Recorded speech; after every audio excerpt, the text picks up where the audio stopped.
Guys, February na at bago nga sumapit ang summer, naghanap kami ni Jean ng pwedeng stayan. Gusto sana namin yung walang kasama, mataas, malamig. At sa aming paghahanap, nakita namin to.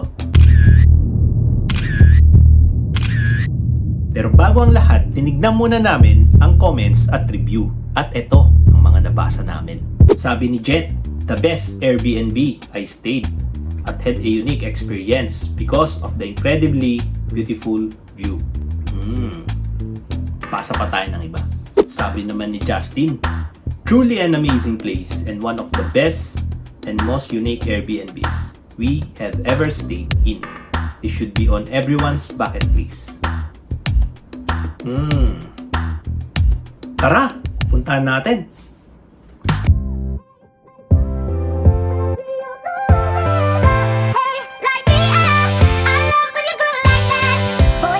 Talk to me, it's what I want the most in my life. They say you're out of my league, but I don't give a damn. No, deep down I know you want it. You wanna take a leap and jump in. You wanna fall in love. You get me spinning, wouldn't it be awesome if you just kiss me slowly and have me in your arms? If I could make you see it, baby, with me something to make the starlight jealous up above. Guys, andito na nga pala tayo sa may glass room dito sa may Kalinga. Kararating lang namin. Dito kami sa may parking. Papakita ko muna sa inyo yung parking nila. So guys, ito nga pala yung gate nila kung saan kayo papasok. Ayan, yung daanan. Diyan kayo manggagaling. So, galing kami ng Isabela. So, 3 hours lang yung biyahe. So, ito yung parking nila. Malawak-lawak pa yung parking nila. Ayan.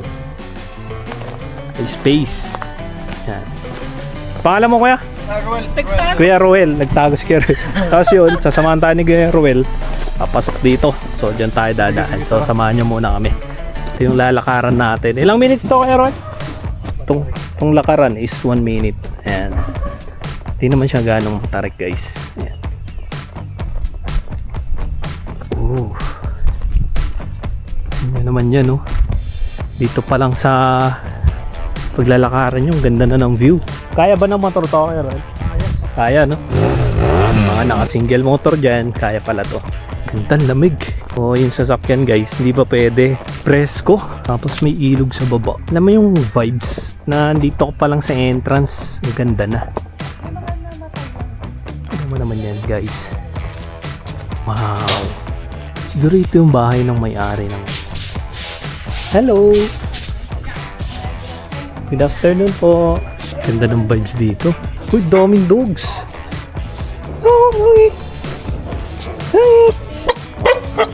Wow. Ang layo. Alam mo yun, ang ganda na sa ano, mas maganda pa sa personal. Parang style to ng ano, kuya, Awichon Isisingit ko nga pala, mula sa Glassroom Kalinga to Awichon Cultural Village ay 20 minutes away nga lang. Habang kami nga ay naglalakad, hindi namin maiwasang mamangha sa lugar na to. Pakaganda dito. Di namin lubos inakala na may mga ganito palang kagandang lugar dito sa Kalinga. Ito yung magiging room natin.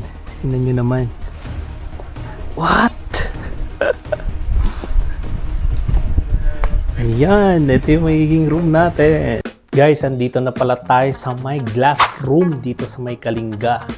Sobrang ganda dito. Kaya pala sobrang ganda ng mga comments, mga reviews. Try nyong puntahan to minsan. Wala akong masabi. Kaya palang ganda ng mga review. Papasyal ko muna kayo. Tara, tingnan nyo to. Labas tayo dito sa may room natin. Ooh. Tingnan nyo naman yun, guys. Sobrang perfect.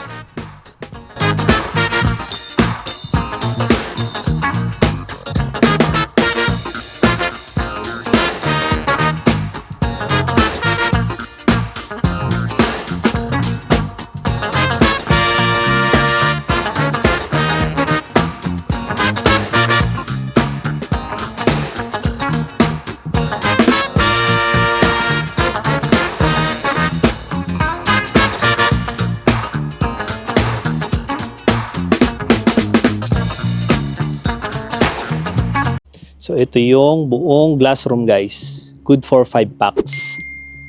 Meron kayong table while drinking coffee. Tapos ayun ang view nyo. Tara, pasukin natin kung ano meron dito sa loob. Wow! So bubungad ka agad sa inyo ang queen size bed. Then sa may right side, may table kayo for working area. Yan, may chair, may electric fan. Walang aircon dito guys.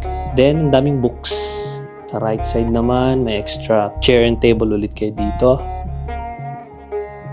Mirror. Then dito sa right side is yung toilet. Wow. Check natin. Yun. So dito yung toilet area. Yan, may mga free dental kit na rin kayo dyan. Tissue. Then sa left side is ang shower. Yan, may hot shower din. So titignan pala natin yung temperature ngayon. Medyo malamig siya eh. So ito yung temperature natin guys. Ngayon nasa 20 degrees Celsius tayo. So, dito naman tayo sa may taas. Dito is kasya ang... Ayan. Parang good for 5 packs to. Tapos 2 sa baba. So guys, yung entrance kung makikita nyo, medyo mababa, no? Kasi ayan, no? Yuyuko tayo. Papasok. Ayan. So, ito yung pinaka-attic. Ang lamig sa labas pero dito sa loob, sobrang warm. Ayan. Tapos, ang daming foam dito.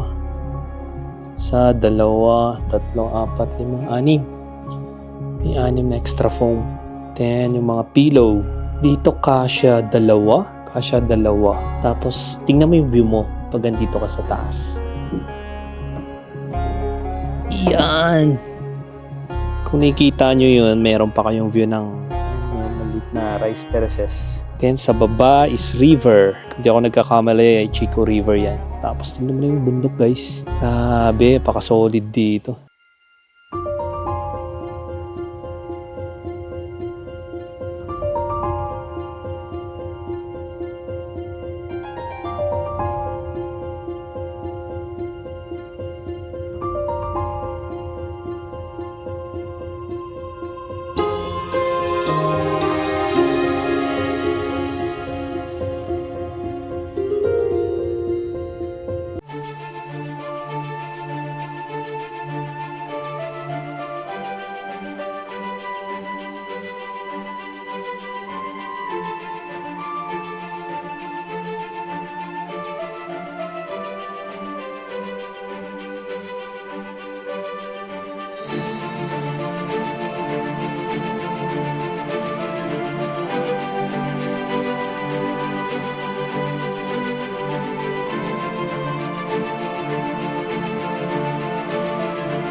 Guys, pwede nga pala kayong magluto dito. So, pwede kayong, before kayo pumunta dito, pwede kayong mamili sa palengke na mga gusto nyo lutuhin. Kasi may kitchen dito na pwedeng lutuhin. So, kami ni Jean, bumili na lang kami sa 7-Eleven. Tapos, papunta kami doon ngayon sa may kitchen. So, ito nga pala yung kitchen nila kung saan pwede kayong magluto, pwede kayong mag-urong, Pwede kayo magpa-ref. So, ito yung ref nila guys. Ito kayo pwede mag-urong. Meron ng plato, kutsara, baso, humingi ng mainit na tubig, kape. Kami ni Jayan, hihingi na kami ng baso or coffee, then hot water. Ito pala yung mga coffee cups. Ay, malaki na lang. So, kukuha na kami para diretso kape mamaya. Merienda na rin. Tapos, nandito naman yung mga plato guys, tsaka mga kutsara. Yan, kompleto lahat dito. Walang labis, walang kulang. naman view dito guys, oh. Grabe. Sobrang ganda dito. Tama yung bundok dyan, medyo foggy. Ang laki nito. Pwede kayo tumambay dito pag grupo kayo, no? Ang daming aso ni Kuya Ruel, oh.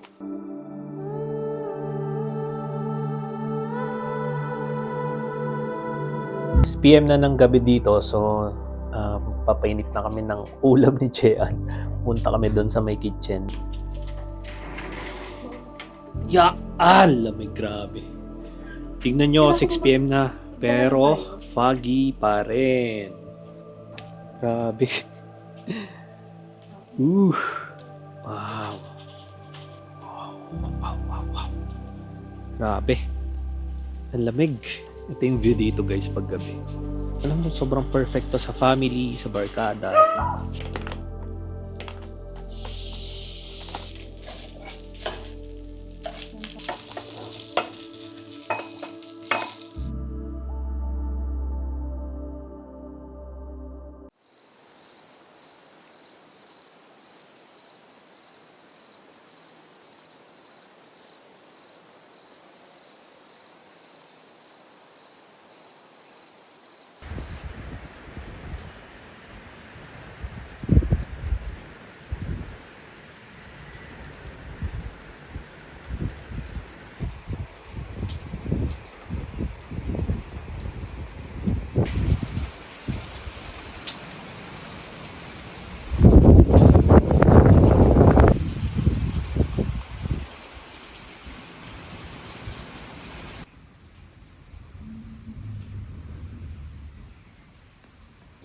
It's 25 na ng umaga. Hindi pa rin makatayo sa bed. Hintay namin sunrise. Tingnan nyo naman yung weather dito guys sa umaga. Yan yung weather dito ngayon. Natin. Uulan pati. Lakas ng hangin. May makalabas sa sobrang lamig. Muna tayo ng ulam. Breakfast natin. Hindi ko kinakaya yung lamig sa labas. 16 degrees tayo ngayon, di ba? Pero parang hindi. Mag-uurong tayo. Woo! Sarap pumigop ng kape, tas ganito yung weather, guys. Grabe. So, dito sa side pala, may urungan. Yan, oh. Yan. Labeg. Mga sabon dito, oh. Yung mga pang-urong, naninigas na dahil sa sobrang lang. Yung tubig, malakas naman. Ayan, kita nyo naman. Sabi nga pala ni ate, diba, classroom is good for 5 packs. So, nakwento niya, may family daw before ng 17 sila. So, if ever na marami kayo per head, ang additional para is 900 pesos.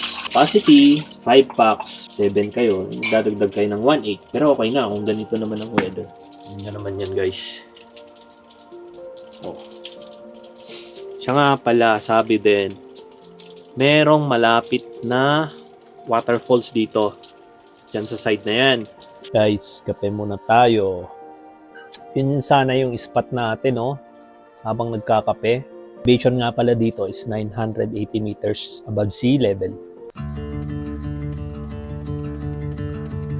We got nowhere to be, just a slow dance with the summer heat. The world outside can't wait a few, 'cause right now we got nothing else to do. The sun is peeking through the cotton white blinds, your hands still tangled up in mine.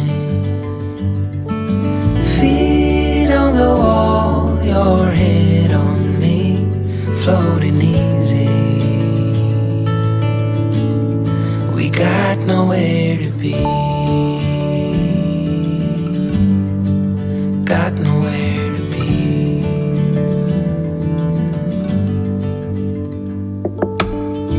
Your hair's a mess, but you don't mind. You just laugh, let it fall where it lies.